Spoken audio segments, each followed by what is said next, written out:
এতগুলো কিয়ামতের আলামত আপনার আমার চোখের সামনে আসছে, আপনি দেখেও অন্ধ সেজে আছেন। তার মধ্যে মারাত্মক আলামত হচ্ছে পরকিয়া বেড়ে যাবে, বর্বরতা বেড়ে যাবে, নারীদের পোশাক ছোট হবে, পুরুষরা নারীর রূপ ধারণ করতে লাগবে। এইগুলো সব প্রকাশ পেয়ে গেছে। এখন অনেক যুবক নারীদের মতো সাজতে চাইছে, চুলের দ্বারা, তার কানের বালির দ্বারা, হাতের বালার দ্বারা অনেক কিছু ডিজাইন এসে নারীর মতো রূপ ধারণ করতে চাইছে। অনেক মহিলা তারা নিজেদের পোশাককে এখন কিন্তু দিন দিন ছোট করে নিচ্ছে, অথচ সে নিজেকে ভদ্র ফ্যামিলির মেয়ে বলে পরিচয় দেয়। সে বলে আমি ভদ্র, আমি একটা ভদ্র ফ্যামিলি। অথচ আল্লাহ তাআলা কোরআনে স্পষ্ট করেছেন, ওয়াদরিব খুমুরিহিন্না আলা জুনুবিহিন, কি আছে দেন, ওয়াদরিব খুমুরিহিন্না আলা জুনুবিন। এ নারী, হে নারী, তোমরা পর্দা নির্ধারিত করো, তোমরা কোনোদিন ধর্ষিত হবে না, লাঞ্ছিত হবে না। ইসলামে পর্দার একটা বড় চ্যাপ্টার আছে। যদি পর্দার কোনো চ্যাপ্টার না থাকতো, শুনেলেন অনেক মূর্খ গুমরাহ বলছে নবীজির বিবিরা ব্যবসা করেছে, এই মৌলবীরা এসে এরা কোরআন হাদিস দিয়ে মেয়েদিকে বঞ্চিত করছে। আমরা সকলে শুনেছি। অনেকজন বলে শিক্ষিত লোকরা, আরে জানো না আল্লাহর নবী বলেছে শিক্ষার জন্য চীন দেশে পাড়ি দাও। বলে না, বলে না, শুনেননি আপনারা?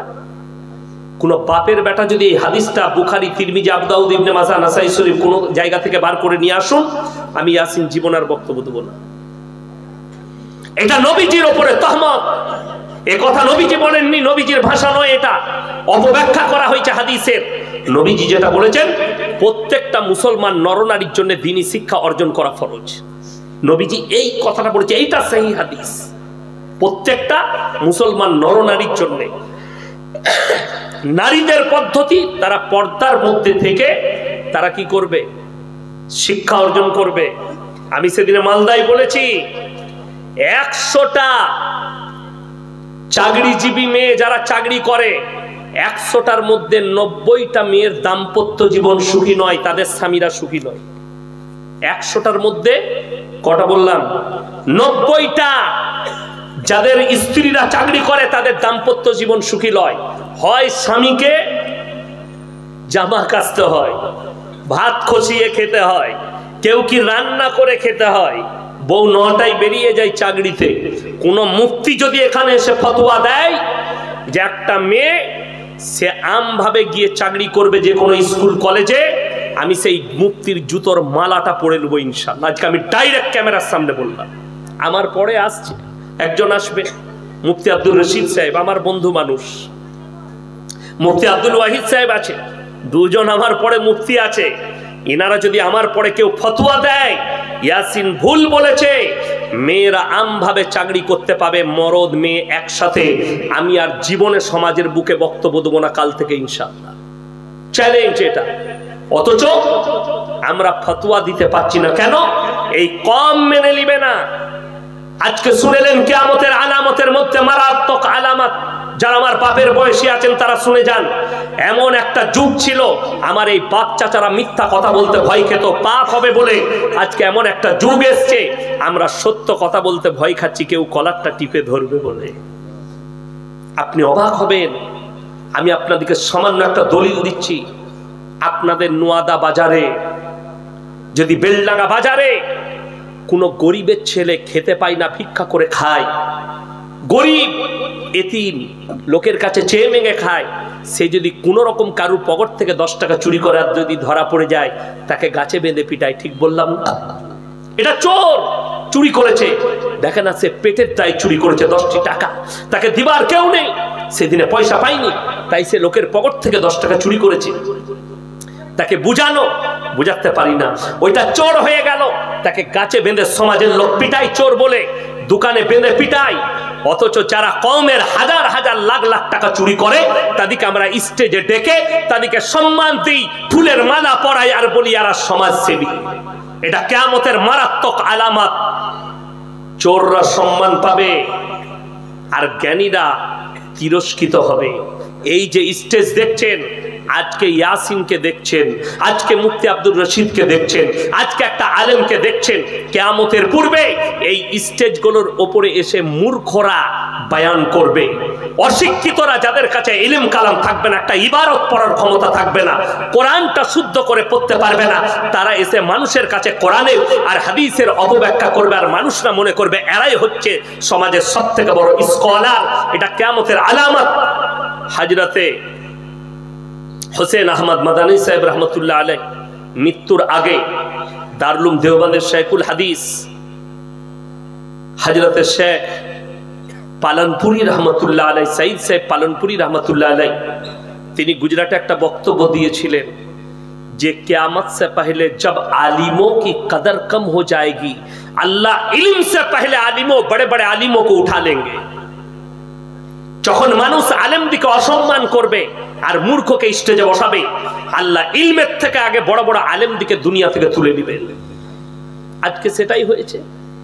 আপনাকে দেখিয়ে দেবো কত জায়গায়, কত জায়গায়, হাওড়া, হুগলি, মেদিনীপুর, মুর্শিদাবাদ, আপনার বাঁকুড়া, পুরুলিয়া, বর্ধমান, মূর্খরা হয় প্রধান বক্তা আর অশিক্ষিত আলেমরা হয় শেষ বক্তা।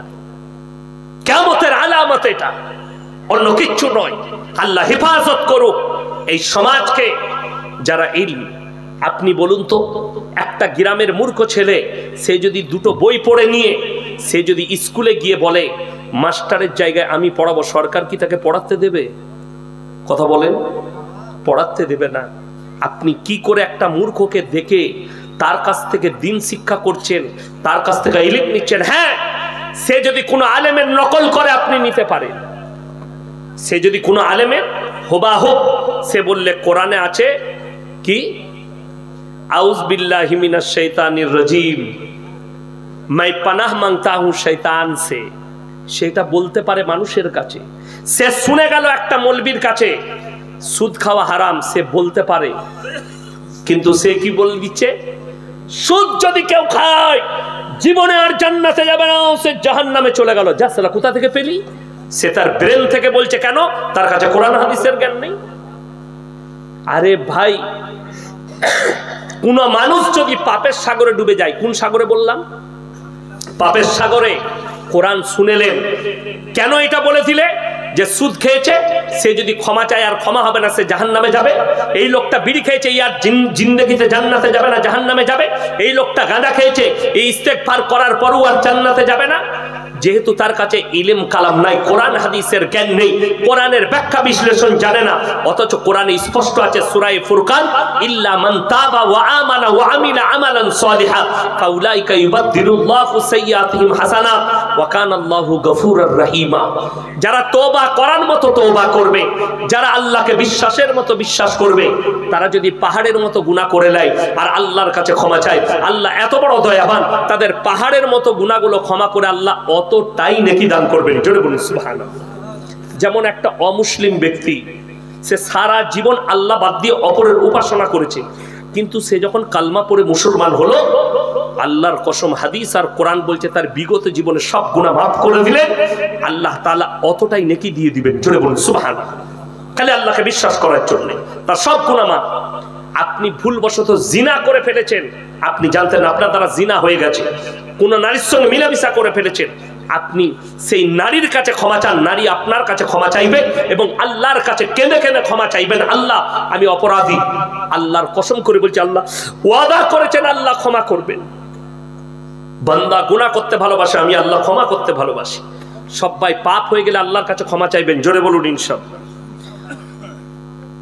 মৃত্যু উপলক্ষে খানা তৈরি করার বিষয় এবং খানা খাওয়ার বিষয় নিয়ে কলহ সৃষ্টি হচ্ছে।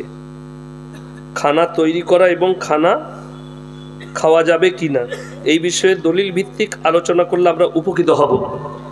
রাসূল আকরাম সাল্লাল্লাহু আলাইহি সাল্লামের হাদিস আছে, কোনো বাড়িতে মৃত হলে, কোনো ব্যক্তি মারা গেলে তার বাড়িতে 3 দিন চুলা জ্বলতে দিও না, এটা প্রতিবেশীর হক। 1 নম্বর গেল।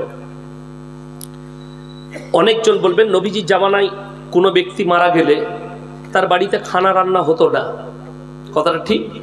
এখন আপনার এই মাদ্রাসার হেড মোল্লা কিংবা সেক্রেটারি ইন্তেকাল করেছেন, আল্লাহ হায়াতে বরকত দেন, উদাহরণ দিচ্ছি, তো সেই মেহমান আমি বর্ধমান থেকে এলে আমি কোথায় খাবো? আর রাসূলের হাদিস আছে, মেহমান যারা মেহমানের ইজ্জত করলো না তারা গুনাহগার। কোন গ্রামে যদি মুসাফির আসে আর মুসাফির যদি ভুকা যায়, গোটা গ্রামবাসী গুনাহগার হবে, এটা মাথায় রাখবেন আপনার গ্রামে। এরপর সিস্টেমেটিকের, যার বাড়িতে মাইয়াত হয়েছে তার বাড়িতে কোনো রকমের রান্না চলবে না। যদি বলেন অমুক চাচা মরে গেছে, তার গোয়ালের গরু জবাই করে খাচ্ছেন, ওই খানাটা ইসলাম শরীয়ত সম্মত নয়। যদি পাড়ার লোক বলে চাচা মারা গেছে তো মেহমান আসবে, আমাদের পাড়ায় একটু রান্না কর, যারা আসবে তাদেরকে একটু সবজি ভাত খাওয়াবো, জায়েজ আছে, আপনি মেহমানদারি করাবেন, এটা নিয়ম। কিন্তু তার বাড়ির খরচা নয়, যার বাড়িতে মাইয়াত হয়েছে আপনি করবেন। সেটা আমরা দু বন্ধু মেলে দিলাম যে আপনি 5,000 দেন, আমি দিই, দিয়ে একটা খানার ব্যবস্থা করি, মুসাফির আসবে, অনেক আলেম উলামা, অনেক মুসাফির আসবে, খাওয়াবো, নেকি পাবো, এই উদ্দেশ্যে খানা করা যাবে। এরপর কেউ যদি বলে রসুলের জামানায় ছিল না, ওই জন্যে করা যাবে না, আমি এখানে যতগুলো মৌলবি মুহাদ্দিস সাধারণ যারাই বসে আছে, আমি কিয়ামতের সকাল পর্যন্ত সময় দিলাম, আপনারা বলুন মোষের মাংস খাওয়া হালাল না হারাম? কথা বলেন, হালাল। একটা যদি হাদিস কোনো মৌলবি বার করে দেখাতে পারে, আমি এক্ষুনি স্টেজ থেকে তাকে 500 টাকা দিয়ে নেমে যাব। একটা হাদিস নবীজি কিংবা সাহাবী কেউ কোনোদিন জীবনে মোষের মাংস খেয়েছে, একটা রেওয়ায়েত কোনো মৌলবি দেখাতে যদি পারে, কোন একটা যায়িফ হাদিস দেখিয়ে দেখ, পারবেন না। জীবনে খাওয়ার কোনো হাদিস নেই, তা বলে কি তাহলে আর খাওয়া যাবে না মোষের মাংস? খুঁজতে হবে কোথায়? দলিল খুঁজতে হবে আপনাকে কোরআনে আছে কিনা। আল্লাহ তাআলা কোরআনে বললেন গরুর আচরণের যতগুলো প্রাণী আছে তোমাদের জন্য হালাল, জোরে বলুন সুবহানাল্লাহ। ওইখান থেকে ইজমা করা হলো তাহলে মোষটার আচরণ চলাফেরা হচ্ছে গরুর মতন, অর্থাৎ উলামারা বললে এটাও হালাল। বুঝে এলো? আচ্ছা, এই মাইক নবীজির জামানায় ছিল, এই মাইকটা কিন্তু বেদাত। কি বললাম? বেদাত। এই বেদাতটার দ্বারা ইসলামের কিন্তু ক্ষতি হচ্ছে। আচ্ছা, এটা আমি ইবাদত বলছি, আমরা ইবাদত মনে করেছি কোনো মৌলবি এই মাইকে বায়ান করাটা ইবাদত মনে করেছি? ইবাদত নয়। দূর দূরান্ত থেকে মানুষ আসে, অনেকটা মানুষ জমা হয়, তখন আমরা বায়ান করি যাতে সবারই কাছে আওয়াজটা পৌঁছায়, দ্বীনের দাওয়াতটা পৌঁছায়। সেই জন্যে নবীজির জামানায় মোবাইল ছিল, কথা বলেন না।